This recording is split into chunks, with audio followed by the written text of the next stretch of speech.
Spoštovani, dam ti kraljestvo, samo pred me padi in me moli. Danes je prva sobota v juniju. Prva sobota v juniju 81 let od časa, ko se je prav tu, pod Macesnovo Gorico in na več 100 drugih komunističnih moriščih širom Slovenije odvijal načrt slovenske končne rešitve.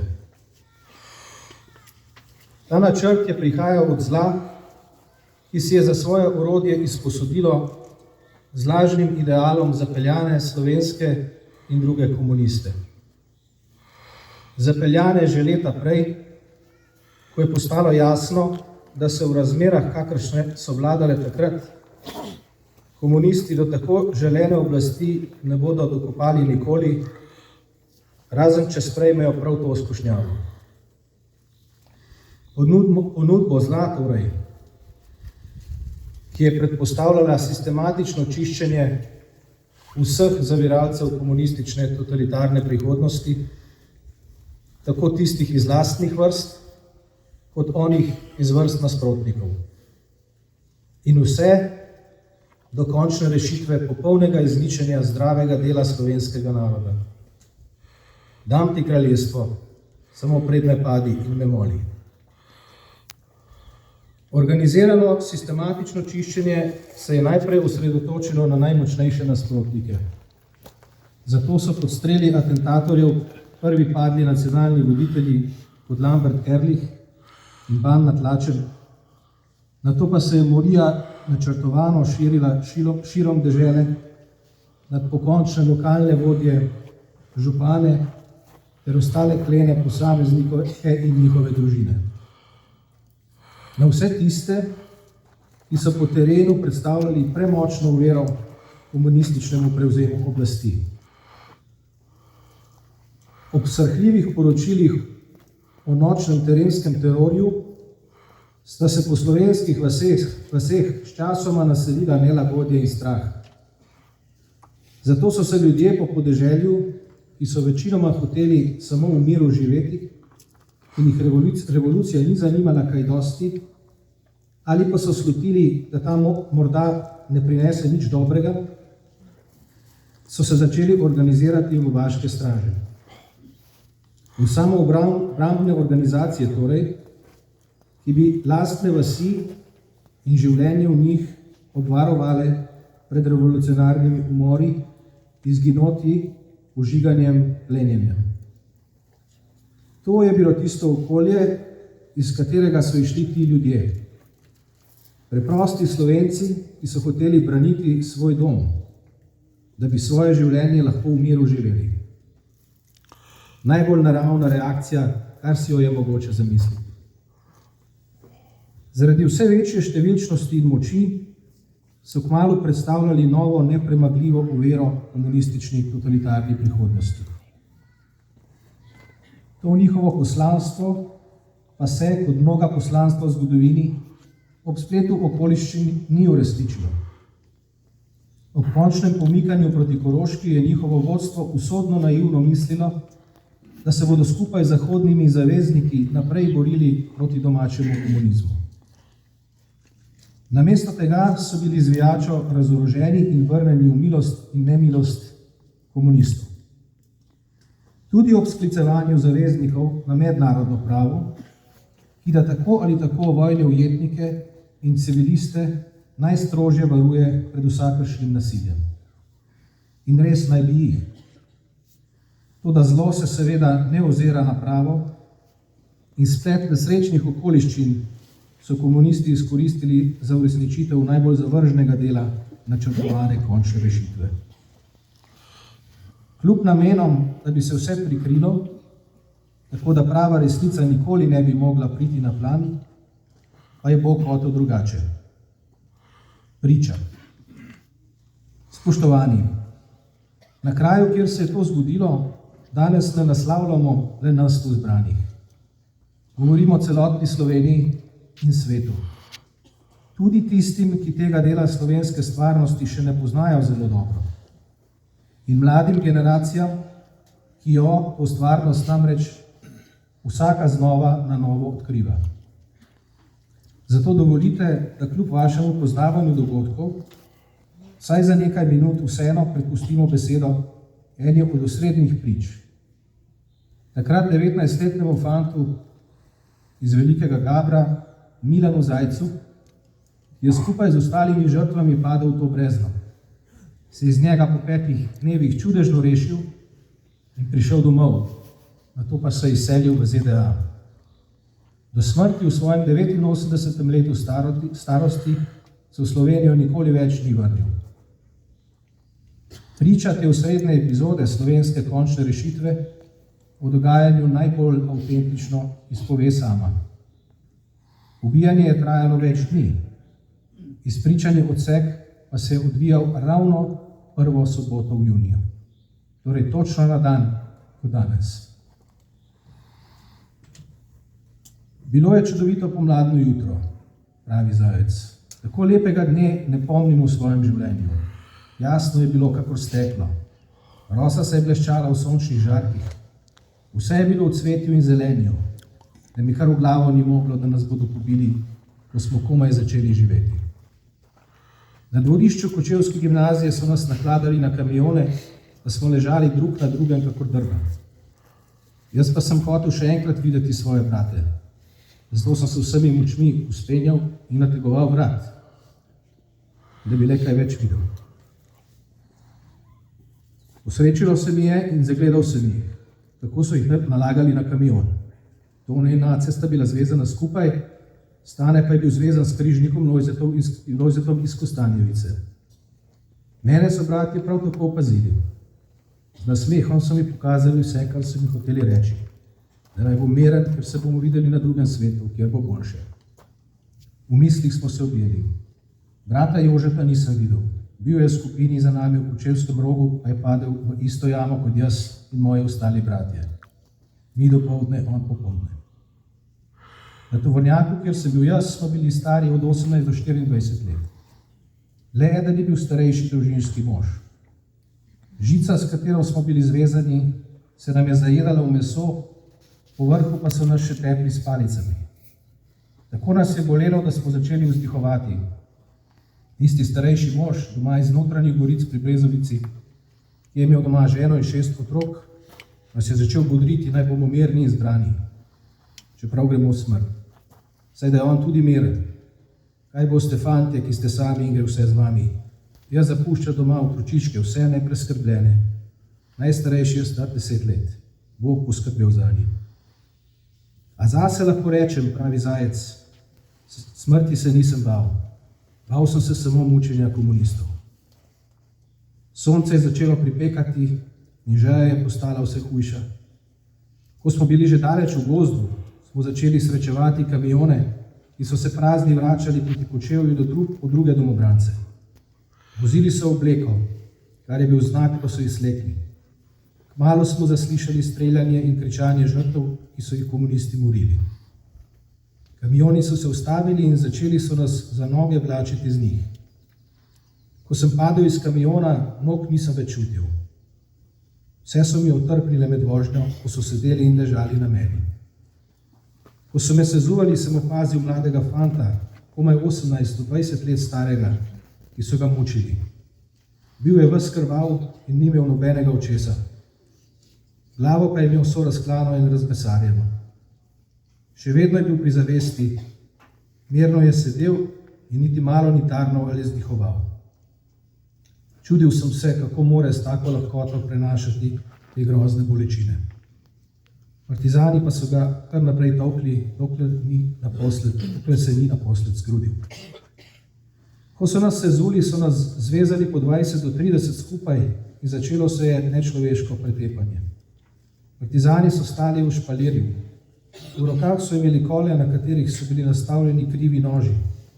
S temi so nas pretepali na poti proti morišču. To je bilo od ceste oddaljeno kakih 200 do 500 metrov. Med potjo smo morali sedati na tla in zopet hitro vstajati, kar nam je povzročalo nepopisne bolečine. Žica se nam je namreč zajedala v meso. Na tej poti so nam odredili, da smo morali hoditi nekaj metrov naprej, pa potem zopet nazaj. Spotoma smo morali prepevati pesmi, kakršne so želeli komunisti. Posebno hudo je bilo, ker so v pretepanju nekaterim z noži razklali glave in smo jih morali nezavestne vleči za seboj. Na koncu so vsakega posebej razvezali in morali smo z na hrbtu zvezanimi rokami goli teči skozi krdelo partizanov. Ko sem tekel, nisem nič vedel, kam tečem. Pred seboj sem videl le drugega nesrečneža, ki so mu partizani kazali pot s koli in noži. V hipu je zmanjkal pred mojimi očmi, ker je bil tam oster ovinek. Nato pa sem zagledal pred seboj brezno, pred njim pa je ležalo razmesarjeno krvavo truplo. Bil sem popolnoma pri zavesti in pravi pameti, ter si nisem nič drugega želel, kakor takojšnje smrti, da bi bil tako rešen teh Bog. Zaslišal sem krik, pazi nanj. To je zakričal partizan tistima dvema, ki sta pred jamo streljala vsakega posebej, naj pazita name, ki sem tekel. Ko sem pretekel tik pred jamo, se nisem nič ustavljal, ampak sem se še z večjo silo pognal vanjo, da sem preskočil tistega mrliča, ki je ležal pred jamo, in skočil vanjo. Isti hip sta tudi partizana ustrelila. Jaz pa sem samo zakričal, Jezus, usmiljenje. Slišal sem 2 strela, potem pa nič več. Padel sem v prepad. Najtemnejši odklon slovenske zgodovine. Spoštovani, v tem odlomku Milan Zajec ne priča le o natančni usodi več 10.000 vojnih ujetnikov in civilistov, ki so bili na Slovenskem umorjeni po vojni in katerih usoda je bila sicer zastrta v klobčiču gibanj, načrtnih prikrivanj, manipulacij in laži. Hkrati s tem priča tudi o načrtu slovenske končne rešitve. Cilj revolucije, ki je med drugim zlorabila tudi slovensko partizanstvo, je bil namreč dokončno počistiti s prav vsemi ovirami komunistične totalitarne prihodnosti. Ne le s tistimi iz lastnih odporniških vrst, ki se morda ne bi strinjali z idejo totalitarne slovenske prihodnosti, ampak seveda tudi z onimi iz vrst tradicionalnih nasprotnikov komunizma. S pogledom za nazaj, ki presoja skozi moralno neoporečno merilo pluralne, svobodne, demokratične družbe, vidimo, da je končna rešitev predpostavljala nič manj kot popolno izključitev celotnega zdravega dela slovenskega naroda. Prav tistega iz obeh polov, ki je bil skladen s svobodno demokratično družbo.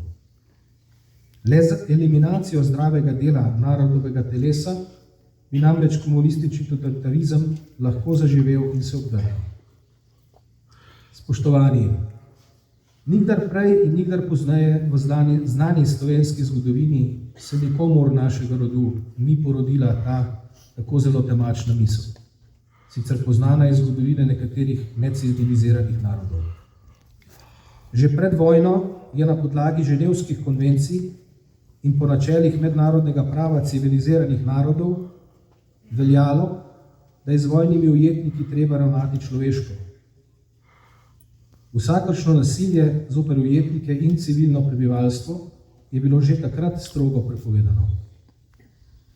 Prepovedane so bile samovoljne usmrtitve, veljala je prepoved kolektivne krivde, posameznik je imel pravico do nepristranskega sodišča, do poštenega ter naprej predpisanega zakonitega postopka in tako dalje. Zato pravno gledano tu ni mogoč noben izgovor. Podrobno izpričano mučenje, nečloveško ravnanje in končno izničenje drugega tu z veliko začetnico, kajti gre za pojem tistega, ki ne soglaša s tvojo vizijo prihodnosti, in to v obliki masovne fizične likvidacije, brez sodbe, to so najhujši zločini sploh, kar jih pravo pozna. Ker so se vršili načrtno, z namenom izničenja političnih in ideoloških nasprotnikov, zato, da bi si totalitarni komunizem zagotovil svojo želeno oblast in jo ohranil, so to pravno gledano zločini proti človečnosti z genocidnimi prvinami. Tu pod Macesnovo gorico, na Teharjah, na Hrastniškem hribu in premnogih drugih krajih se je vršil slovenski holokavst. Najtemnejši odklon slovenske zgodovine. Milan Zajec, ki ga je skusil na svoji koži, se na ta kraj, v takšno državo, tudi po osamosvojitvi ni hotel nikoli vrniti. Zločin kot temelj države. Spoštovani, zločin proti človečnosti je zlo samo na sebi. Ima pa poleg tega za narod vedno tudi druge uničujoče posledice. Likvidacija najbolj vitalnega dela prebivalstva in s tem izključitev vsega njihovega potenciala, vključno s potencialom njihovih bodočih generacij, zavre rast družbene blaginje za zelo dolgo obdobje, tudi za stoletje in več. Posebej v družbah z demografskim izzivom. To seveda pomeni tudi stagnacijo socialnih in vseh drugih z blaginjo povezanih temeljnih človekovih pravic. Prav tako je zelo verjetno, da bi, če se tak zločin ne bi zgodil, razvoj Slovenije krenil v smer demokratične ureditve že bistveno prej. Najbrž bi se začel že kmalu po vojni in bi Slovenci danes že dolgo živeli v svobodni demokratični družbi enakopravnih možnosti in uživali vse njene dobrobiti. Tako pa še danes, 81 let po zločinu, nismo niti blizu uresničitve tega ideala. Namesto v to smer razvoja je namreč prejšnja država zavestno krenila v nasprotno. Za svoj temelj je postavila zločin proti človečnosti kot najradikalnejšo obliko izločitve. To je izničenja drugega. To je bil predpogoj za zagotovitev in zadržanje oblasti, oziroma predpogoj za uresničitev komunistične totalitarne prihodnosti. In takšen ustavni temelj je zahteval tudi kasnejše dokončanje te končne rešitve. To je načrtno, sistematično izključevanje drugače mislečih, tudi v smislu vsakdana oziroma načina delovanja tovrstne kasnejše nedemokratične države. Od tod ne le posamezne nadaljne fizične likvidacije, ko je bilo to potrebno za obrambo družbenega reda, ampak tudi vse ostale nefizične oblike sistemskega izločanja drugega iz javne in zasebne sfere. Ker je bilo sistemsko izločanje drugega vgrajeno v sam ustavni temelj prejšnje totalitarne države, je imelo za posledico vzpostavitev monopolov režima nad vsemi ključnimi področji. Ti monopoli, te ostaline totalitarnega režima, so se na marsikaterem področju v različnih oblikah ohranili vse do danes. Pod lažno krinko demokratične ureditve služijo kot vzvodi za zagotavljanje in podaljševanje oblasti privilegiranim naslednikom prejšnjega režima. To imam v mislih vselej, ko v javnosti govorim o zatečenem monopolu, na primer na področju medijev, ali pa o selektivni pravičnosti, ki institucije instrumentalizira za pregon političnih, svetovno-nazorskih, ideoloških, verskih in drugih tekmecev ali kritikov. Medtem ko protipravnosti privilegiranih tako rekoč imunizira pred roko pravice. Točno to, monopol nad vzvodi oblasti, imam tudi v mislih, ko razlagam o delovanju monopola na področju izobraževanja, vključno z visokim šolstvom, ki je prav tako izjemno potenten medij za usmerjanje in manipuliranje z voljo volivk in volivcev. To imam v mislih tudi, ko govorimo o zlorabi institucij civilne družbe in njihovega financiranja, ali pa o monopolu na prav tako ključnem zalednem področju kapitala in kapitalskega upravljanja. In ne nazadnje, to imam v mislih, ko ugotavljam, da so vse te pridobitve prejšnjega režima, vse te zatečene vzvode oblasti privilegiranih, skuša utrjevati s hkratnim poveličevanjem pretekle totalitarne simbolike in jugonostalgije. Kdor se ne ukloni tej nedemokratični kulturi, ga ni, oziroma ga režim s svojimi monopoli ne bo podpiral. Če bi si slučajno drznil povedati resnico, bo zaznan in po potrebi tudi preganjan, odvisno ocenjene škodljivosti njegove kritike. Škodljivost je tu seveda v narekovajih. Vse te in številne druge ostaline totalitarne preteklosti, ki onemogočajo razvoj slovenske svobodne demokratične družbe, so posledica izvornega zločina, ki je bil neizbežno vgrajen v temelj prejšnje države.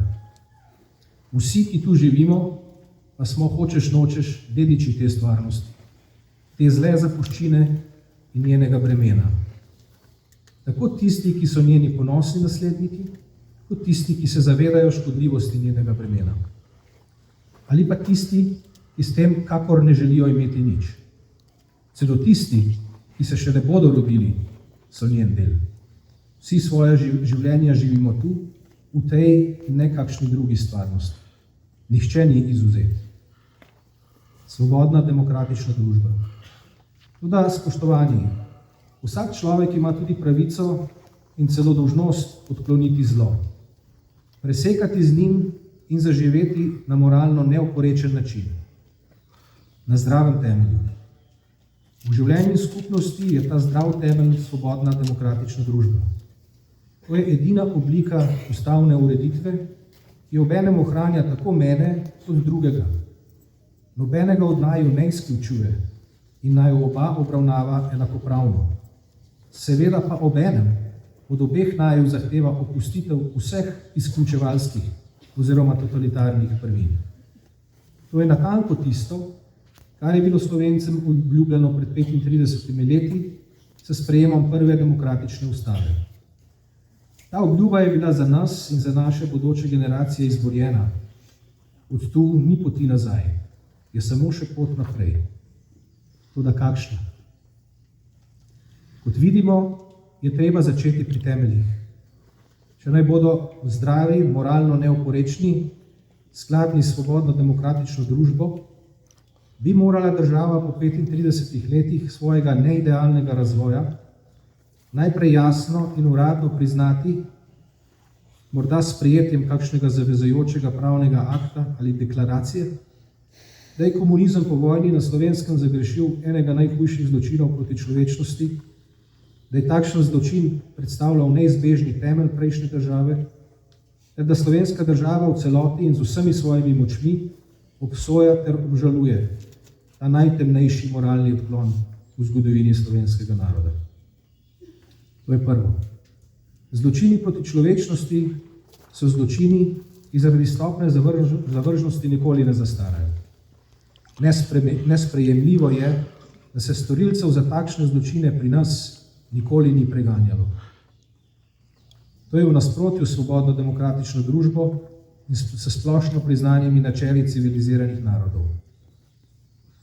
In če se za običajna kazniva dejanja lahko sodi v nenavzočnosti, bi morali tudi pravo pustiti odprto možnost, da v ustreznih pogojih tudi okrivci za najhujše, nezastarljive zločine še izreče svojo zadnjo besedo. Nadalje, žrtve zločina proti človečnosti imajo seveda tudi pravico do pokopa na dostojnem kraju in v skladu z željami svojcev in dolžnostjo oblasti, da priskrbi in uredi takšnemu statusu primerno mesto. To je tako samoumevno, kot je voda mokra. V tem ne izgubljajmo besede. Nadalje, pojasni obsodbi zločina in zločincev, kar hkrati pomeni potrditev, in edino to pomeni potrditev svobodne demokratične družbe kot vrednotnega temelja slovenske državnosti, bi vsa nadaljna ravnanja države morala temeljiti na nadaljnih prizadevanjih za uresničitev te obljube izpred 35 let. V imenu svobodne demokratične družbe je nujno zavreči vse totalitarne ostaline v strukturi države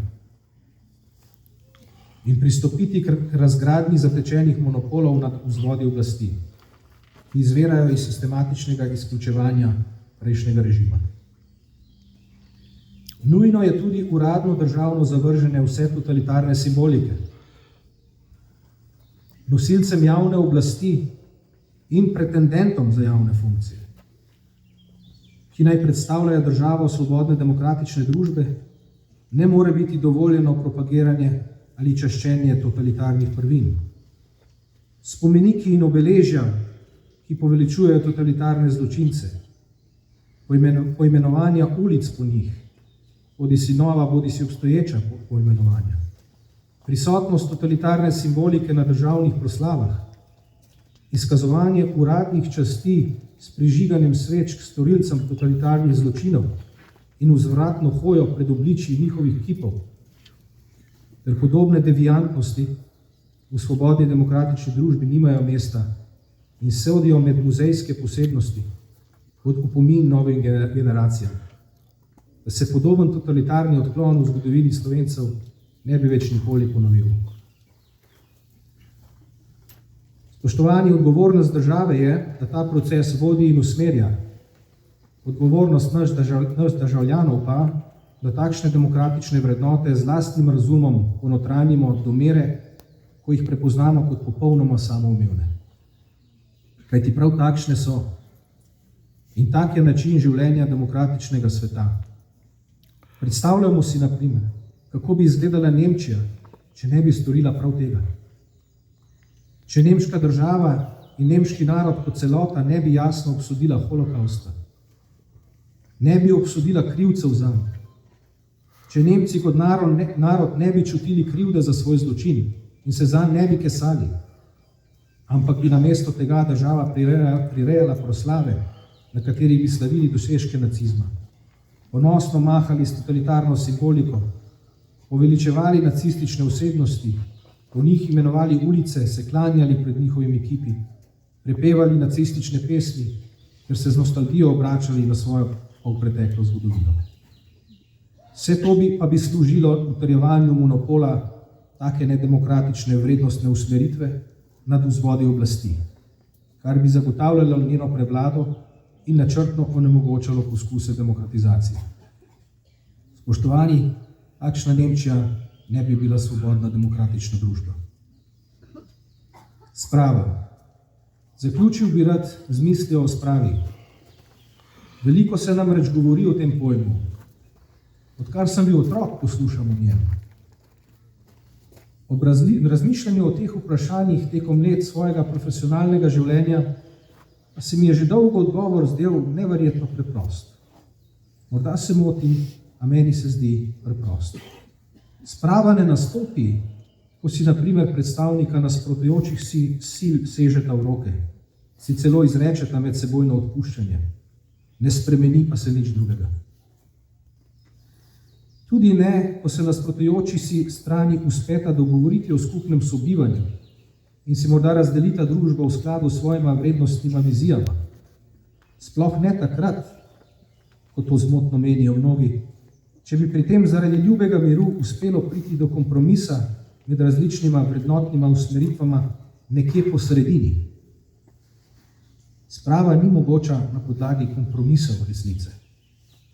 Mogoče je le na podlagi resnice. Mogoče je šele, ko je prav zgoraj nakazana vrednostna vsebina, tistih nekaj splošnih korakov, to je vsebina svobodne demokratične družbe, ki je moralno neoporečni temelj slovenske ustavnosti uresničena in ponotranjena do te mere, da nihče več ne trpi ob priznanju samoumevnosti njenih sobivanskih resnic, ter tako z lahkim srcem zavrne tudi vsa njena totalitarna nasprotja, kot očitno napačna. Takrat in samo takrat bodo ljudje v Sloveniji spravljeni. Sprava je torej mogoče šele ob dejanski uresničitvi Slovenije kot svobodne in demokratične družbe. To je pravzaprav eno in isto. Za ceno sprave, ki to ni, pa vrednot svobodne demokratične družbe ni mogoče krhati. Naš skupni cilj je torej znan, pot do tja tudi. Vseeno pa mislim, da bo dolga in da bomo nad njej seveda srečevali tudi mnogo lažnih prerokov. Mnogo teh smo že srečali. Tudi takih, ki bodo govorili o navidez istih stvarih. O svobodi, o demokraciji, o človekovih pravicah, morda celo o spravi. Mi pa znajmo presojati znamenja časa. Ko besedam ne sledi volja po dejanjih, konkretnih in resničnih, pravzaprav enostavnih, kot so jasno pojasnjena zgoraj, vedimo, da gre samo še za nov poskus ohranjanja obstoječega stanja, ki ni niti svoboda, niti demokracija, ampak njuno nasprotje pod krinko istega imena. Spoštovani, na tej poti do cilja, ki je pravzaprav izpopolnjeno nadaljevanje stoletnih in celo tisočletnih prizadevanj naših prednikov, ter bo obenem tudi pot naših potomcev, pa nikoli ne pozabimo na tiste, ki so dali največ. Bodimo iskreno hvaležni vsem žrtvam in njihovim svojcem za njihov neizbrisni, življenjem plačani prispevek k temu skupnemu cilju. Hvala za to vsem, ki ste danes tu, in vsem, ki se od vsepovsod po svojih močeh trudite za svobodno in demokratično Slovenijo. Naj ta naš skupni cilj še naprej vodi tudi blagoslov iz svetega kraja pod Macesnovo Gorico.